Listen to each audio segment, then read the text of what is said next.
సంక్రాంతి ఎందుకు జరుపుకుంటారో చిన్న కథ.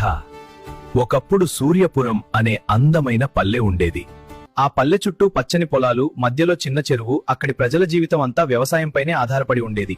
ఆ సంవత్సరం వర్షాలు సమయానికి పడ్డాయి. రైతులు ఎంతో శ్రమించి వరి పంట పండించారు. చలికాలం ముగిసిపోతూ పంటలు బంగారు రంగులో మెరుస్తున్నాయి. ఒక ఉదయం గ్రామ పెద్దయిన వెంకటయ్య అందరినీ పిలిచి అన్నాడు, సూర్యుడు మకర రాశిలోకి ప్రవేశిస్తున్నాడు. మన కష్టానికి ఫలం వచ్చింది. ఈ ఆనందాన్ని పండుగగా జరుపుకుందాం.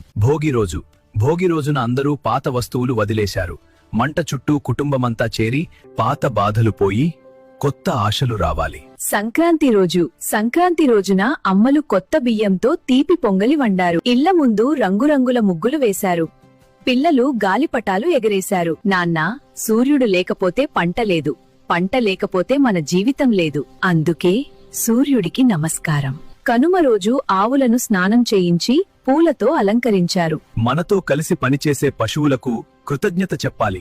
ఆ రోజు సూర్యపురం గ్రామమంతా నవ్వులు, పాటలు, ఐక్యతతో నిండిపోయింది. అప్పటినుంచి సంక్రాంతి అంటే కష్టానికి ఫలితం, ప్రకృతికి కృతజ్ఞత, కుటుంబంతో కలిసి ఆనందం. అందుకే మనం ప్రతి సంవత్సరం సంక్రాంతిని ఇంత ఘనంగా